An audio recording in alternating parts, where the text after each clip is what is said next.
The night was unusually cold when Daniel locked the door of the apartment he no longer owned. The eviction notice still crumpled in his pocket, though he had read it 100 times already. His 5-year-old son, Leo, clutched a small backpack, unaware that their entire life had just been pushed onto the sidewalk.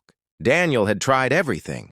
Extra shifts, borrowed money, endless apologies to the landlord. None of it mattered. When the clock struck 9, the locks were changed without mercy. The hallway lights turned off, and suddenly, the building that once felt like home became just another dark wall. Leo looked up at his father with tired eyes. "Are we going home now?" he asked softly.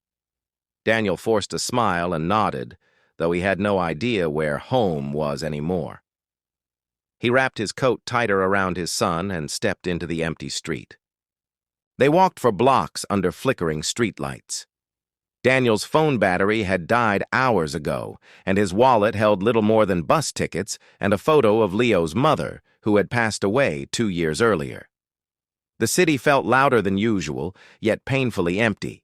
Daniel found a bench near a closed grocery store and sat down.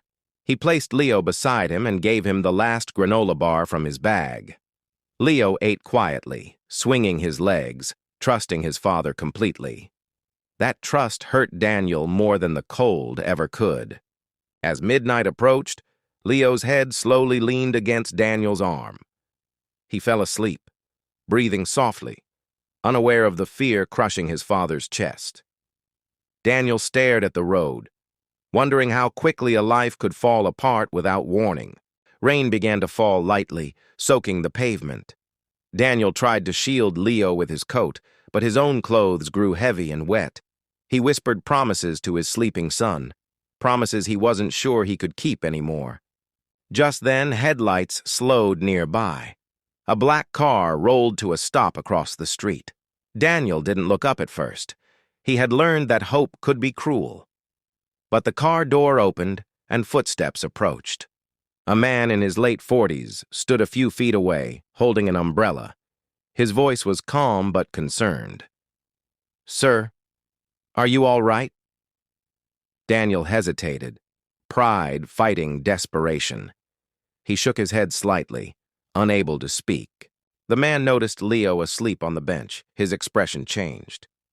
"You don't belong out here tonight," he said gently. Daniel finally met his eyes and told him the truth about the eviction, the job loss, the long night ahead. The man listened without interruption. When Daniel finished, expecting pity or advice, the stranger did something unexpected. He smiled softly and said, "Come with me, just for tonight." Daniel hesitated, every warning in his mind screaming. But the rain was getting heavier and Leo stirred in his sleep. With nothing left to lose, Daniel stood up and followed the man to the car. Leo never woke as they drove through quiet streets toward a place Daniel couldn't imagine. They stopped in front of a modest but warm-looking house. Lights glowed behind the windows. The man opened the front door, and warmth rushed out like a forgotten memory. "You're safe here," he said simply. Inside, the house smelled of soup and clean linen. The man introduced himself as Mr. Harris, a retired teacher who lived alone. He prepared a small room, laid fresh blankets, and let Leo sleep peacefully on a real bed.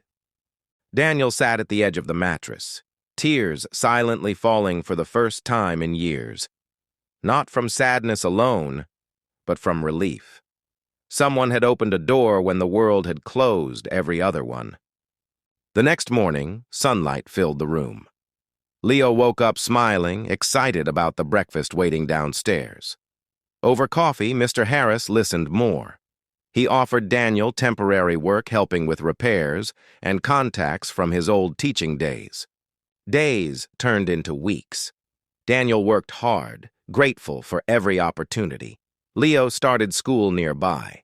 Slowly, life stitched itself back together. Not perfectly, but enough. All because one man chose kindness on a rainy night. Years later, Daniel would tell Leo that story often.